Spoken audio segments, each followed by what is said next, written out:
Hola, hola, ¿qué tal? ¿Cómo están? Espero que se encuentren ustedes muy bien.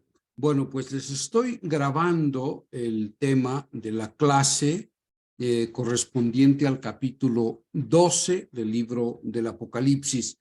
Desafortunadamente, bueno, pues no pudimos tener la sesión en vivo por cuestión de falta de quórum, pero se los estoy grabando porque no podemos ya retrasarnos más.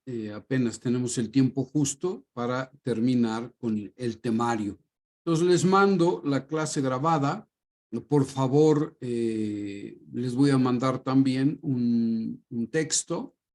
Lo leen junto con la información que vamos a darles ahora en este video y resuelven algunas pautas de asimilación que les estaré enviando. Todo esto para antes de la siguiente clase. Ya en la siguiente clase empezaremos el análisis del capítulo 13 en adelante. Bueno, como es costumbre, leemos primero el texto y después hacemos algunos comentarios. Apareció en el cielo un signo sorprendente. Una mujer vestida de sol, con la luna bajo sus pies y tocada con una corona de 12 estrellas. Está encinta y grita por los dolores del parto, por el sufrimiento de dar a luz. Apareció después otro signo en el cielo, un gran dragón rojo con 7 cabezas y 10 cuernos, que llevaba sobre sus cabezas 7 diademas. Barrió con su cola la tercera parte de las estrellas del cielo y las precipitó sobre la tierra.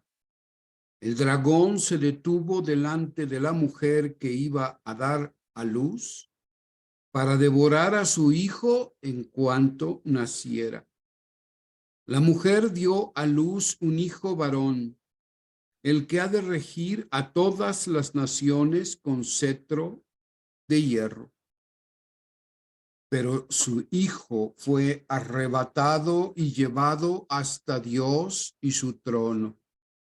La mujer huyó al desierto, donde tiene un lugar preparado por Dios para ser allí alimentada 1260 días. Entonces se entabló una batalla en el cielo. Miguel y sus ángeles combatieron con el dragón. También el dragón y sus ángeles combatieron, pero no vencieron. Y no hubo ya en el cielo lugar para ellos. El gran dragón, la serpiente antigua, el llamado diablo o Satanás, el seductor del mundo entero, fue arrojado a la tierra junto con sus ángeles. Oí entonces una voz potente que decía en el cielo: ahora ya ha llegado la salvación, el poder y el reinado de nuestro Dios y la potestad de su Cristo, porque ha sido arrojado el acusador de nuestros hermanos, el que los acusaba día y noche delante de nuestro Dios. Ellos lo vencieron gracias a la sangre del Cordero y al testimonio que dieron de palabra y obra, porque despreciaron su vida ante la muerte. Por eso, regocijaos, cielos, y los que en ellos habitáis. Pero ay de la tierra y del mar, porque el diablo ha bajado donde vosotros, enormemente enfurecido, sabiendo que le queda poco tiempo. Cuando el dragón vio que había sido arrojado a la tierra, persiguió a la mujer que había dado a luz al hijo varón. Pero le dieron a la mujer las 2 alas del águila grande para volar al desierto, a su lugar lejos del dragón, donde tiene que ser alimentada un tiempo y tiempos y medio tiempo. Entonces el dragón vomitó de sus fauces como un río de agua cuando la mujer escapaba con intención de arrastrarla con su corriente. Pero la tierra vino en auxilio de la mujer. La tierra abrió su boca y absorbió el río vomitado de las fauces del dragón. Entonces, despechado contra la mujer, se fue a luchar contra el resto de sus hijos, los que guardan los mandamientos de Dios y se mantienen firmes en el testimonio de Jesús. Muy bien. Después de la, adelanto la. Claro, antes de empezar, vamos a escuchar un canto que me pareció muy adecuado para iniciar nuestra clase.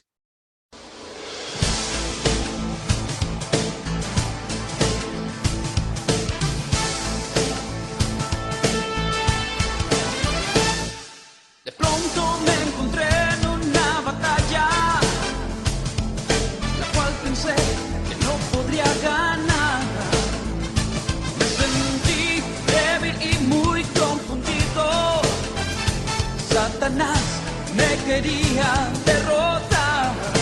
Él me dijo: ¿no sabes tú que yo fui el que crucifiqué a Jesús y que públicamente lo exhibí en una cruz? Soy el príncipe de este mundo, pues demostré mi dominio y mi poder. Y tú, siendo tan debilucho, ¿crees que me vas a vencer? Pronto me encontré en una batalla, la cual pensé que no podría ganar. Pero levanté mi voz a Jesucristo. Si Él pelea conmigo, ¿quién me vencerá? Y Él me dijo: recuerda, hijo mío, yo ya vencí por ti. Y cuando tú peleas solo, es porque te apartas de mí. Pero hoy te digo, levántate en mi nombre, que sobre todo nombre es. Ponte la armadura para que puedas resistir. Saca la espada del Espíritu, que es la palabra que te di, y pelea, hijo mío. Pelea sin temores. Es cierto, Satanás es el príncipe de este mundo, pero yo soy el Rey de Reyes y Señor de Señores. Satanás, vencido estás en el nombre de Jesús. En el nombre de Jesús. Satanás, vencido estás en el nombre de Jesús. En el nombre de Jesús. La Biblia dice que Él es Dios y no me dejará. Se ha tentado más de lo que pueda soportar. Y si con tentación me quieres atacar, la salida Él me dará con poder y autoridad. Satanás, vencido está en el nombre de Jesús. En el nombre de Jesús. Satanás, vencido estás en el nombre de Jesús. En el nombre de Jesús. Fue Jesús quien te exhibió y te derrotó. A tus fuerzas y potestades Él las aplastó. Porque Él murió, pero resucitó por mí. Esto solo fue el principio de tu fin. Satanás, vencido está en el nombre de Jesús. En el nombre de Jesús. Satanás, vencido estás en el nombre de Jesús. En el nombre de Jesús. Y hoy rompo las cadenas del pecado que me ataba. En el nombre de Jesús. Él me ha dado autoridad y estás bajo mis pies. En el nombre de Jesús. Oh, no debí haber pisado estos terrenos. Será mejor que me vaya de ti. No soporto escuchar esto. ¡No! Satanás, vencido estás. muy bien, pues hasta ganas dan de ponerse a bailar, ¿verdad? Con la victoria de Jesús. Muy bien, vamos entonces adelante. Este capítulo muy bien puede denominarse o titularse la encarnación, porque de eso va a tratar el capítulo, del significado teológico y espiritual de la encarnación y de todas las consecuencias que eso tiene de cara a la batalla con el gran enemigo, aquí simbolizado por Satanás, por el dragón, por la serpiente antigua, ¿no? Entonces, la encarnación es el título del capítulo. Bueno, podemos llamarlo así. La proclamación de la encarnación de Jesucristo. Después de la señal, después de que Juan nos ha mostrado en capítulos anteriores la señal del pequeño libro abierto, que recordarán ustedes, dijimos que simbolizaba el Evangelio. Y la otra señal, la del testimonio del Evangelio mediante Pedro y Pablo, dijimos que eso lo más probable, o la mayor parte de los exegetas, digamos, concuerdan en que estos dos testigos que nos presenta el vidente Juan representan a Pedro y a Pablo. Es decir, ellos, a su vez, como representantes de la iglesia, de la comunidad cristiana.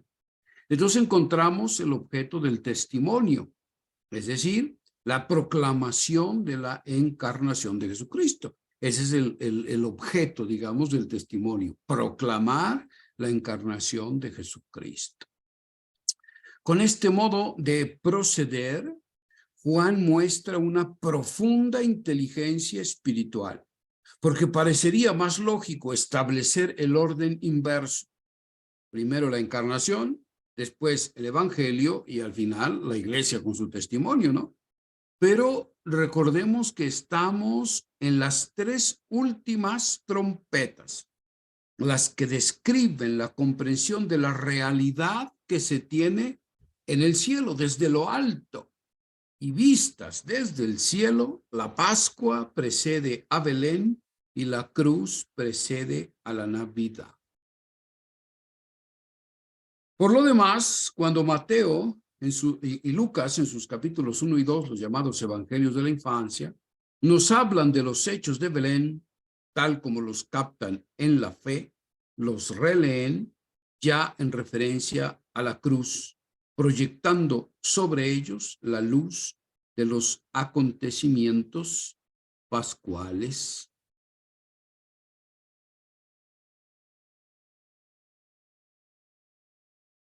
En el capítulo 12, Juan presenta de una forma ciertamente nueva para nosotros el tema central y fundamental del Apocalipsis, la encarnación. Sin embargo, ya en 11:19, capítulo 11, versículo 19, da inicio a esta visión de capital importancia.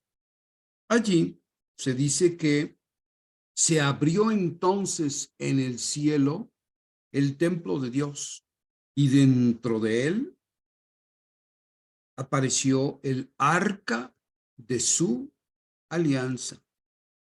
El templo terrestre, el de Jerusalén, está destruido. El santuario ya no existe. El arca misma ha desaparecido ya hace mucho tiempo, probablemente destruida desde el 587 a.C. Pero en el templo celestial, el que Juan ve abrirse, aparece la verdadera arca de la alianza. Los sinópticos notan que cuando Jesús murió en la cruz, el velo del santuario que cerraba el santo de los santos, donde moraba la Shekinah, la presencia de Dios, sacramentalmente, desde luego, contenida en el arca que se encontraba allí en el primer templo, se rasgó de arriba abajo, así dice Mateo 27:51. En adelante, El verdadero santuario es el cuerpo de Cristo. Pero no podemos olvidar que la teología neotestamentaria, tal como ha sido desarrollada sobre todo por Lucas, ha presentado a María, encinta del Mesías, del Hijo de Dios, como el arca de la alianza que contiene la presencia del Señor Dios. La narración de la Anunciación en Lucas 1, 26 a 38 muestra a María como representante del Israel fiel y bendito, el resto santo de los pobres y humildes que confía en el Señor, y como hija de Sión, que ya en el Antiguo Testamento aparece personificada en la figura de una mujer que debe alegrarse porque el Señor está en su seno, como dice Sofonías 3, 14 a 18a y Lucas 1, 28. La narración de la visitación, Lucas 1, 39 a 45, construida con referencias continuas al relato del traslado del arca a Jerusalén, por ejemplo, en 2 de Samuel 6, señala a María encinta de Cristo como el arca de la alianza, el lugar concreto de la presencia de Dios entre los hombres. La visión del arca de la alianza es, pues, para Juan, la mejor introducción a la visión de la mujer encinta que grita por los dolores del parto. Apocalipsis 12, 2. Mujer en la que ciertamente hay que ver a la hija de Sión, la representante de Israel, y después también, aunque a partir del versículo 17, a la madre de los creyentes en Cristo, la figura de la iglesia, pero que conserva también la capacidad de la referencia a la persona de María, tanto en cuanto figura histórica, la madre de Jesús, como en cuanto figura teológica, que reúne en sí la representatividad del Israel bendito del que ha salido el Mesías y la imagen de la iglesia, de la comunidad de los creyentes en Jesús el Mesías. Con toda justicia, escribe André Feuillet, es difícil admitir que un cristiano, tanto más si se trata del apóstol Juan, el autor del cuarto evangelio, haya podido evocar a la madre del Mesías olvidando a María, la madre de Jesús. Bueno, evidentemente aquí Feuillet, bueno, da por sentado que el evangelista Juan es el autor del cuarto evangelio, lo cual hoy sabemos que eso es muy poco probable, pero no importa. De cualquier modo, lo que dice el Feuillet del evangelista, lo podemos seguir diciendo perfectamente del redactor del libro del Apocalipsis. Es muy difícil que no estuviera pensando también en la madre de Jesús, ¿no? En María, al mismo tiempo que la convierte en su relato en un personaje emblemático, simbólico. De hecho, Juan es el discípulo cuya vida ha estado implicada de forma muy especial, no solo con Jesús, sino también desde el momento de la crucifixión. Solamente Juan, el discípulo amado, digamos, si lo identificamos con el discípulo amado, está allí con María. Es el único que aparece allí. Claro que también ahí podemos pensar que más bien está el resto fiel y la comunidad cristiana, representados precisamente por María, que por cierto, Juan nunca utiliza el nombre de María. Juan llama siempre a este personaje emblemático la madre del Señor, representante del resto fiel de Israel. Y entonces, en la cruz, en la crucifixión, está allí la madre, es decir, el Israel antiguo, pero es el Israel profético, es el Israel fiel, el resto fiel, el pequeño resto fiel. Y por otro lado está Juan, el discípulo amado, que simboliza a la pequeña comunidad cristiana. Y allí en la cruz, Jesús entrega simbólicamente a la comunidad, entrega a su madre, al pequeño resto fiel, pero al mismo tiempo al pequeño resto fiel le entrega a su hijo, la comunidad cristiana, presentando así la síntesis maravillosa, la unión entre ese resto fiel y la comunidad naciente. Muy bien. Así pues, cuando aparece el arca de la alianza, es decir, la presencia de Dios escondida, pero localizable y reconocible en el arca, la creación sufre una gran perturbación,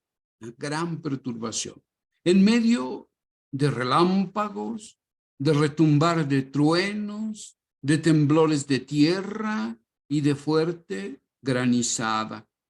Son las señales que en el Antiguo Testamento acompañan a las teofanías y que aquí indican la reacción de la creación frente a la manifestación decisiva de Dios en la encarnación para encontrarse con la humanidad. Nadie se imagine que está describiendo Juan verdaderamente sucesos telúricos, ¿no? Temblores, granizadas, es decir, eventos cósmicos, físicos.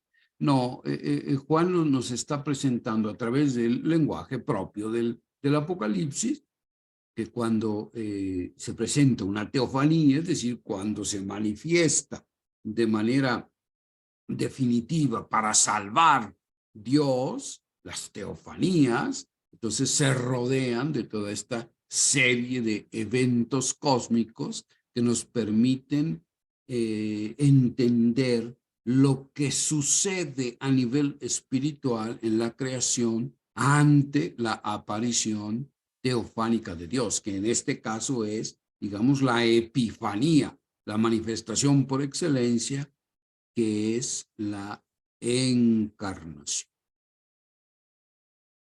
Aparece en el cielo entonces una gran señal, una mujer vestida del sol, con la luna bajo sus pies y una corona de 12 estrellas sobre su cabeza. Estaba encinta y las angustias del parto le arrancaban gemidos de dolor. Esta mujer presenta las características de una figura varias veces delineada en el Antiguo Testamento. Es, en primer lugar, la mujer del cantar, que surge como el alba, bella como la luna, esplendorosa como el sol, dice Cantares 6:10. Es una clara alusión. Participa de la luz de la que Dios se reviste como de un manto, dice el Salmo 104, versículo 2, y que brilla en las vestiduras y el rostro del Señor transfigurado en Mateo 17:2. Es Jerusalén personificada en una mujer, esposa de Yahvé y madre del pueblo de Dios escatológico, a la que Isaías dirige sus palabras. Levántate y brilla, Jerusalén, que llega tu luz. La gloria del Señor amanece sobre ti amanece el Señor y se manifiesta su gloria. No se pondrá nunca tu sol, ni tu luna se oscurecerá, porque el Señor será tu luz perpetua. Es la mujer estéril que Dios, su creador, desposará. la hija de Sión, que debe dar a luz un varón y que será motivo de gloria y júbilo para cuantos por ella llevaron luto. Es evidente la referencia a los oráculos de Isaías. Lo que se está haciendo es un midrash, es tratar de explicar el misterio de Israel y el misterio de la iglesia, sintetizados en una figura teológica, la mujer, el gran signo que aparece en el cielo, en el mundo de Dios. Eso es lo que simboliza el cielo, lo hemos dicho, ¿no? El mundo de Dios, el mundo inalcanzable por los hombres, el mundo de lo imposible, pero que Dios hará posible. Luce en su cabeza esta mujer la diadema, la corona, que aparece también en Isaías 62:3, de 12 estrellas que ya en el sueño de José simbolizan las 12 tribus de Israel. Esta mujer está encinta y sufre los dolores y fatigas del parto. Imágenes que en toda la Biblia aparecen como el preludio de la era mesiánica y acompañan la llegada del Mesías. Así, en Isaías 13:8, Oseas 13:13, Miqueas 4:9-10, Mateo 24:8, etc. Más tarde, el verso 5, con la referencia precisa al Salmo 2, que es ciertamente un salmo mesiánico, testifica que la mujer está a punto de dar a luz al Mesías. Estamos, pues, ante Israel, el pueblo de Dios, la hija de Sión, Jerusalén personificada en una mujer que está dando a luz al Mesías y que inmediatamente antes era vislumbrada en la imagen del arca de la alianza que contiene la presencia del Señor. Juan quiere subrayar aún más el significado de esta señal y dice que en el cielo aparece otra señal, un enorme dragón rojo con 7 cabezas y 10 cuernos y 7 diademas sobre las cabezas, el cual barre con su cola 1/3 de las estrellas, precipitándolas sobre la tierra. Más adelante explicará que este dragón es la serpiente antigua, aquella a la que se llama Satanás y que seduce a la tierra. Aquí se remite esencialmente a la serpiente, es obvio, es evidente, ¿no? A la serpiente de Génesis 3, que asedia el calcañal de la mujer, es decir, el talón. Pero no podemos olvidar 2 datos bíblicos significativos. La aniquilación del dragón por parte de Yahvé, tanto en los orígenes, Isaías 51:9-10, como en los tiempos escatológicos, Isaías 27:1, se vincula a la restauración de la mujer Sión. La imagen del dragón se aplica con frecuencia a Egipto y al faraón, así por ejemplo en Ezequiel 29:3 y 32:2. Y que la salida de Egipto a través del Mar Rojo, el primer éxodo, a veces se describe como una victoria de Yahvé sobre el dragón. Salmo 74:13-14. El gran dragón es rojo, símbolo, recuerdan ustedes, cuando hablamos de la simbología del Apocalipsis, hablamos de la simbología de los colores, ¿no? El rojo significa la violencia, la muerte, el derramamiento de sangre. Y está dotado de una fuerza mortífera y homicida. Así, por ejemplo, recordamos también el caballo bermejo o rojo de Apocalipsis 6:4. Y tiene 7 cabezas, señal de su enorme poder. El número 7, símbolo de la totalidad, en este caso la totalidad de la maldad, ¿no? Del poder de la maldad. El 7 no solo es aplicado a Dios en la Biblia, sí se aplica muchas veces a Dios, es verdad, y se habla ahí de la plenipotencia divina, ¿no? De la omnipotencia divina. Aquí es la potencia total del mal, pero esa potencia total, desde luego, no es suficiente para vencer al bien, para vencer a Dios, ¿no? Pero el número 7 simboliza la potencia. Es decir, aquí lo que se está desplegando en contra de la mujer es la totalidad de la furia, de la potencia de todas aquellas fuerzas que se oponen al proyecto de Dios, que se oponen al Mesías que nace, ¿no? Al Mesías encarnado, con todo lo que esto significa. La encarnación es un aspecto fundamental que muchas veces olvidamos. Y simplemente lo vemos, por ejemplo, en Navidad como algo romántico, ¿no? Así bonito, curioso. Ay, Diosito, qué tierno, que si es un niño pequeño y ahí lo vemos en el pesebre y nos da ternura. No, la ternura, perdón, la encarnación es un acto absolutamente subversivo por parte de Dios. En la encarnación ya se anuncia y se contiene la victoria de Dios sobre las potencias del mal. Imaginen ustedes la escena. Dejen ustedes que el símbolo impacte su sensibilidad, porque recuerdan ustedes cuando hablamos del lenguaje del Apocalipsis, dijimos que una de las ventajas del símbolo, tal como lo utiliza Juan, es que impacta sensorialmente, mueve fibras que van más allá de la mera razón, del mero raciocinio, ¿no? Impacta para movernos.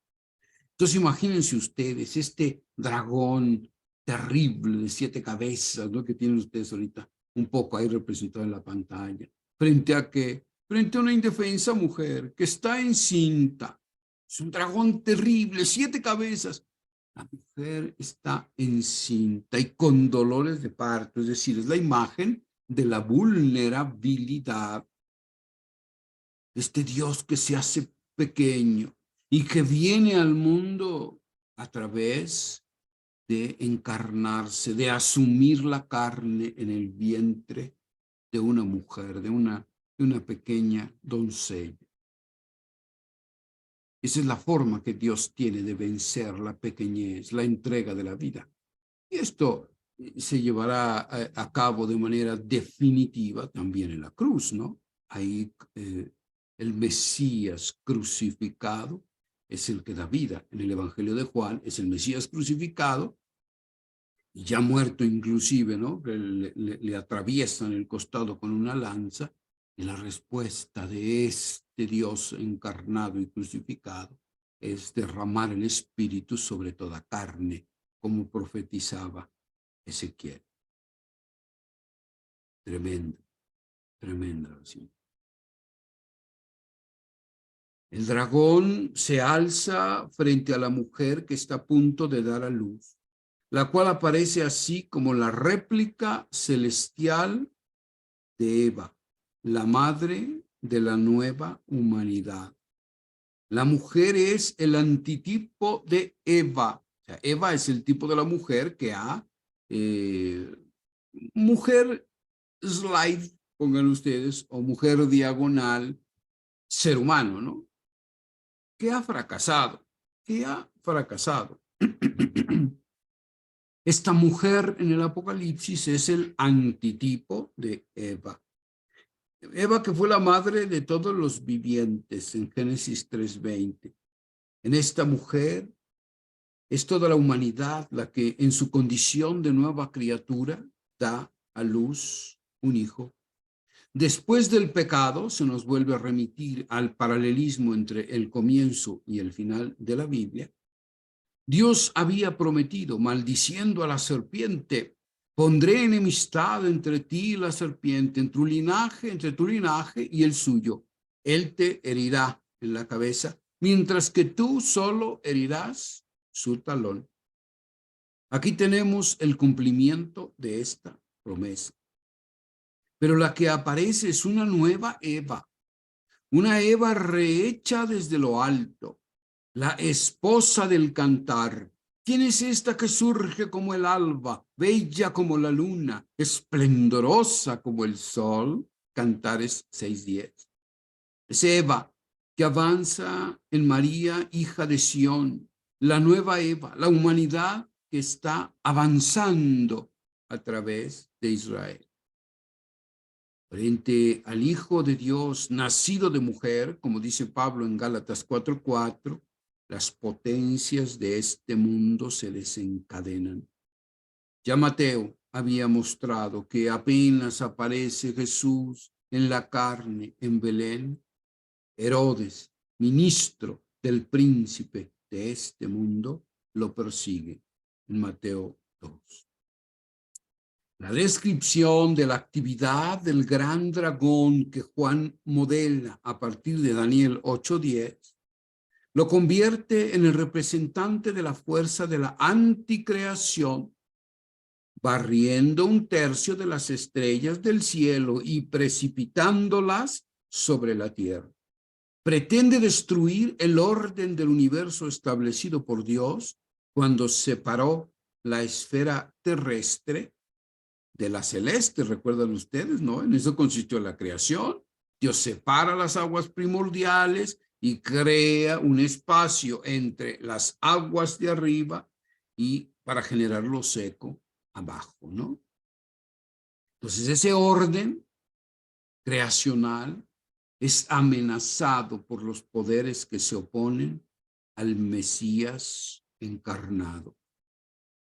El dragón querría llevar de nuevo a la tierra al famoso Tohu Wabohu, es decir, al caos y la confusión inicial, al desorden primordial. Por otra parte, irguiéndose contra la mujer para devorar al niño, al Mesías recién nacido, el dragón aparece como la anti-salvación, aquel que se opone al plan divino de la redención, si no solo se opone al plan creacional, sino también se opone al plan soteriológico, al plan de salvación. La mujer Israel, María, hija de Sión, da a luz un hijo varón, destinado a regir todas las naciones con cetro de hierro. Esta expresión está tomada del Salmo 2:9 en la versión de los 70. Es un salmo mesiánico por excelencia, donde Dios dice al Mesías: tú eres mi hijo, yo te he engendrado hoy. Salmo 2:7. ¿Recuerdan ustedes? Esas son las palabras que dirige el Padre en el bautismo a Jesús. Por tanto, el hijo varón engendrado es el Mesías. Nace de una mujer, pero es engendrado por Dios, por el poder del Espíritu Santo. No obstante, apenas nacido este niño es arrebatado hacia Dios y hacia su trono. Juan, en esta sintética presentación de la encarnación, no considera ni la evolución ni su desarrollo del tiempo, sino que solo ve el comienzo y el final, el nacimiento y la ascensión, la entrada y la salida. Es lo que se llama un merismo, es un recurso literario de la poesía hebraica, mencionar a la totalidad por los extremos, noche y día. No significa que no esté abarcado el mediodía, el atardecer, no, es todo el tiempo que transcurre entre el día y la noche. Eso se llama merismo, o cuando se dice el cielo y la tierra. Dios creó el cielo y la tierra. ¿Eso significa que Dios no creó lo que hay en medio? No, no significa eso. Simplemente es mencionar una realidad, la totalidad de una realidad, mencionando sus extremos, sus antípodas, digámoslo de este modo. Entonces lo que está haciendo Juan es mencionar todo el acontecimiento de Jesús, desde su encarnación hasta su ascensión al cielo, después de haber resucitado. Es todo el arco del misterio pascual. Este modo de expresar la totalidad de la vida de Jesús mediante una expresión polarizada en dos extremos, como les digo, un típico procedimiento expresivo semítico, se encuentra también en Pablo. El que descendió es el mismo que ascendió, dice Efesios 4:10 o Filipenses 2:8-9. Y en el cuarto evangelio, salí del Padre y vine al mundo. Ahora dejo el mundo y voy al Padre. Vista desde el cielo, la encarnación es la bajada al mundo y la subida a lo alto. Es el acontecimiento único en el que Dios manda a su Hijo al mundo y enseguida lo arrebata de nuevo junto a sí. En los Hechos de los Apóstoles se haya fijado el criterio interpretativo que define este movimiento. Dice Hechos 13, 32-33. Os anunciamos la buena noticia, que la promesa hecha a nuestros antepasados, Dios nos la ha cumplido a nosotros, sus descendientes, resucitando a Jesús, como está escrito también en el Salmo 2. Tú eres mi hijo, yo te he engendrado hoy. Para la iglesia de Jerusalén, el nacimiento de Cristo era su resurrección.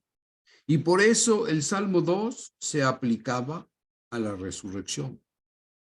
En este nacimiento se contiene la síntesis de toda la historia. La encarnación comenzó mucho antes de Belén. Ya con la creación del hombre se hizo algo más precisa con Abraham y desde aquel momento la historia del pueblo elegido es la palabra de Dios que se hace carne. El verbum incarnandum presente en el Antiguo Testamento, es decir, el verbo que se encarna a través de la palabra de los profetas, por ejemplo, del que hablan los padres de la iglesia. Dios hace reposar su espíritu sobre los profetas hasta el momento en que reposará establemente sobre Jesús el Cristo, en el que Dios mismo tomará carne y se hará un hombre. En el nacimiento del Hijo varón y en su arrebatamiento están contenidas todas las venidas de Cristo. El nacimiento en Belén, la cruz, la parucía, el dragón que se abalanza contra el niño está representado por Herodes en el momento del nacimiento en Belén. Por el poder romano y por la hostilidad de los jefes de Israel en el de la muerte y resurrección. Y por el mundo que se opone al Hijo del Hombre, intentando obstaculizar su venida en gloria. Cuando el Hijo del Hombre llegue, las potencias se descompondrán y reaccionarán más que nunca. En el libro cuarto de Esdras aparece una mujer que tras muchos años de infertilidad se ve favorecida por Dios con un hijo varón. Y cuenta, permanecí estéril durante 30 años y sucedió que después de 30 años Dios me dio un hijo. Lo he alimentado con gran fatiga.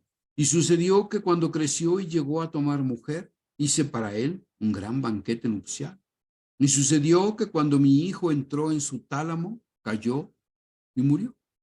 Llegada la noche, me levanté y huí al desierto. Es el cuarto de Esdras. La literatura rabínica sobre el Cantar de los Cantares afirmaba que las bodas entre el esposo y la esposa debían acontecer en el monte Moria, donde fue construido el templo, según Segunda de Crónicas 3:1. El monte del sacrificio de Isaac, Génesis 22:2. Jerusalén, el lugar de la crucifixión, del sacrificio del nuevo Isaac.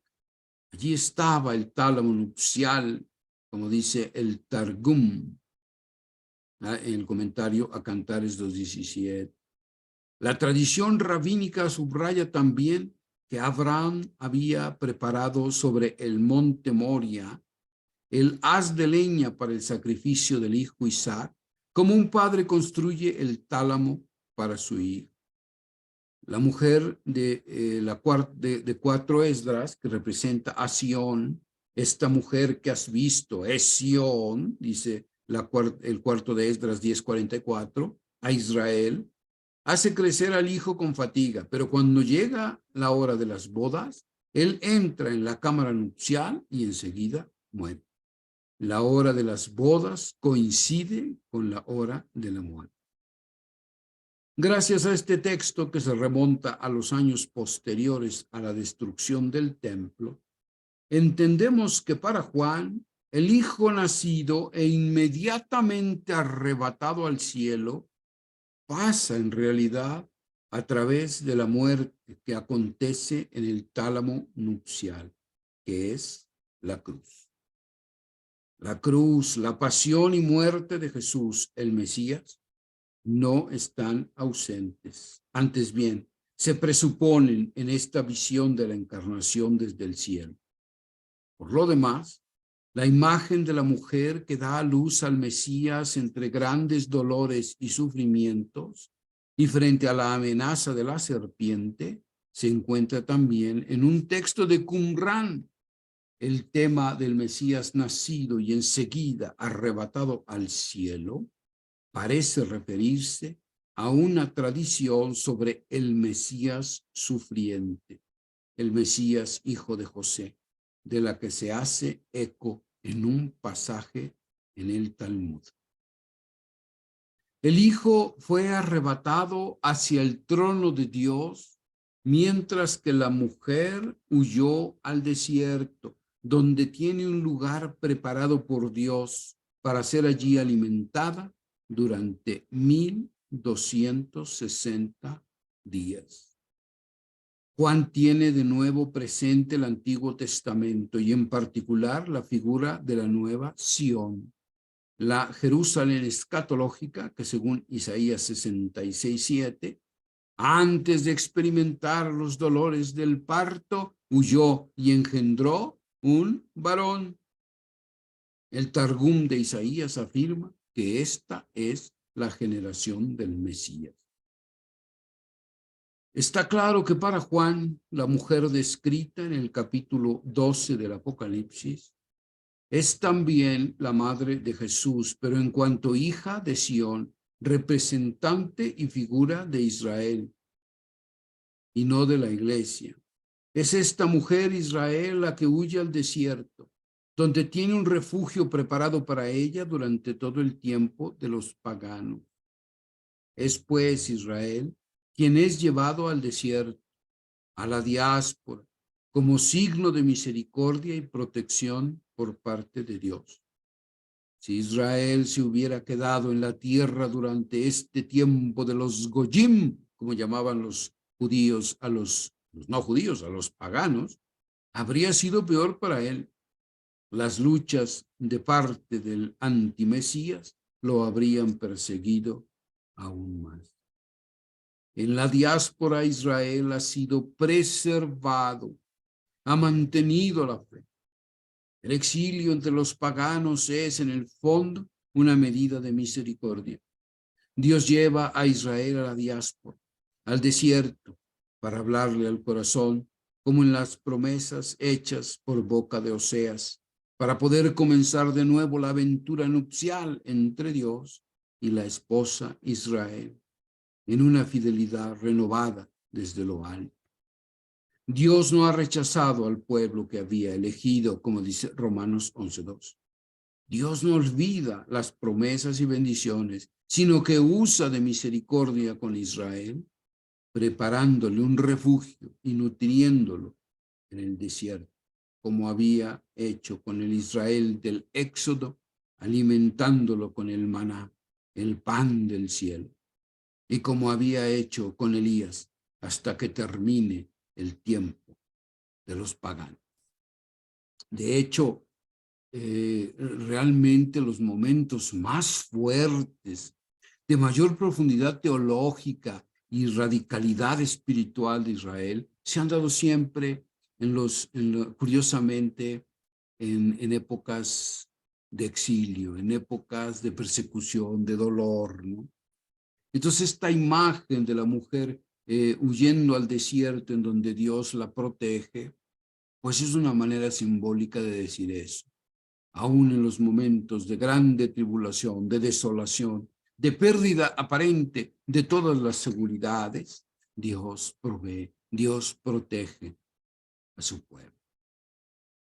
Estalla entonces una guerra en el cielo y el que se opone al dragón es Miguel, que significa ¿quién como Dios? El único ángel con nombre propio en el Apocalipsis, qué curioso, el protector de Israel, que disputó con el diablo el cuerpo de Moisés, el guía del pueblo en el primer éxodo. Miguel es el protector de Israel y sus ángeles combaten contra la serpiente antigua, el que divide, el diabolos, el acusador, el Satán, el que seduce a la tierra. En el Evangelio de Juan, Jesús exclama, es ahora cuando el mundo va a ser juzgado. Es ahora cuando el que tiraniza a este mundo va a ser arrojado afuera. Con la muerte y resurrección del Señor, el diablo ha sido verdaderamente expulsado, vencido para siempre. Cristo lo ha vencido en su sangre, por lo que el diablo puede actuar aún en la tierra por poco tiempo y con un poder limitado. Al grito de victoria de Cristo, he visto a Satanás cayendo del cielo como un rayo, Lucas 10:18. Hace eco aquí el himno de la liturgia celestial ante la tercera señal. Ya está aquí la salvación. Ha sido precipitado el acusador de nuestros hermanos. Ellos mismos lo han vencido por medio de la sangre del Cordero y por el testimonio que dieron, sin que el amor a su vida les hiciera temer a la muerte, dice Apocalipsis 12, del 10 al 12. El diablo, una vez precipitado, intenta arrojarse contra la mujer, pero a ella le son dadas dos alas de águila, señal de la protección de Dios para quien confía en él. Son las alas que han sacado a Israel de la tierra de esclavitud durante el primer éxodo. Ya habéis visto cómo a vosotros os he llevado sobre alas de águila y os he traído a mí, dice Éxodo 19:4. Las alas que protegen al pueblo cuando es introducido en la tierra prometida, como el águila que incita a su nidada y revolotea sobre sus polluelos. Así desplegó él sus alas y los tomó, llevándolos sobre sus plumas, dice Deuteronomio 32:11. Son las alas que dan fuerza también en el destierro, con vistas al segundo éxodo. Los que esperan en el Señor verán sus fuerzas renovadas. Les salen alas de águila, dice Isaías 40:31. Así como en el primer y segundo éxodos a Israel le fueron dadas alas de águila, así también en el momento de este tercer éxodo es el Señor quien protege la huida de su pueblo. Aun cuando este tercer éxodo sucede al revés, desde la tierra prometida al desierto, se trata también de una medida de misericordia, puesto que Israel no ha reconocido al Mesías. La serpiente arremete aún contra Israel, y en esta tentativa extrema, Juan ve probablemente la caída de Jerusalén bajo las armas romanas dirigidas por Tito y la destrucción del templo. Es significativo que los ya citados textos de Cuarta de Esdras, especialmente 10:48, y del Talmud, se relacionen íntimamente el acontecimiento del hijo nacido de la mujer y arrebatado inmediatamente al cielo, o muerto en el momento de las bodas con la destrucción del templo. En cualquier caso, Juan sabe perfectamente que el nuevo templo es Jesús. Él es el santuario que será destruido y en 3 días levantado. La destrucción del templo de Jerusalén le remite a Juan a la elevación del Hijo del Hombre sobre la tierra, a su muerte en cruz. Esa es la elevación en el Evangelio de Juan, cuando se dice que Jesús será elevado, se refiere a la crucifixión. La crucifixión es la elevación en todo sentido de Dios. Y a los sucesos pascuales que en ella están sintetizados. El dragón, el príncipe de este mundo, Satanás, ya ha sido precipitado. Todavía hiere, pero le queda poco tiempo. La mujer Israel huye al desierto, donde puede ser protegida y alimentada por Dios todo el tiempo de los paganos, lejos de la serpiente. Lanzó entonces la serpiente de sus fauces un torrente de agua para ahogar en él a la mujer. Pero la tierra socorrió a la mujer. Abrió su boca y absorbió el torrente que el dragón había lanzado de sus fauces. Cuenta el Midrash, que cuando Abraham e Isaac estaban subiendo al monte Moria para el sacrificio, apareció en un determinado momento la serpiente que tentó a Isaac diciéndole: ¿sabes que tu padre te está llevando al sacrificio? A lo que Isaac respondió: lo sé, pero dejaré que el sacrificio se cumpla. En una suprema tentativa de impedir el sacrificio, el demonio vomitó un gran río delante de Abraham e Isaac que caminaban juntos. Entonces Abraham oró: Señor, si quieres que yo cumpla el sacrificio de mi hijo, sálvame de esta agua. Oración paradójica del creyente abandonado completamente a Dios, que en vez de ver en el agua un pretexto para no sacrificar al hijo, se ve en ella el retraso del cumplimiento de la voluntad del Señor. El río entonces se secó. Juan utiliza aquí la imagen del río vomitado por la boca del dragón. Aunque el sacrificio de Israel debe ser cumplido, debe darse aún el reconocimiento del Mesías, por lo que Israel no puede ser destruido con la conquista de Jerusalén, simbolizada por el río. La tierra viene en ayuda de la mujer, que desde ese momento puede estar en la diáspora, protegida y asistida por Dios. Por otro lado, Israel ya había conocido una medida de protección semejante por parte de Dios cuando en el primer éxodo secó las aguas del Mar Rojo, haciendo posible la salida de la tierra de Egipto de la casa de esclavitud.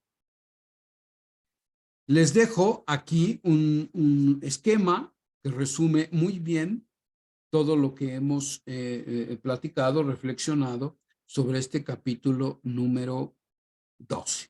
Les servirá muy bien para su estudio y reafirmación del conocimiento.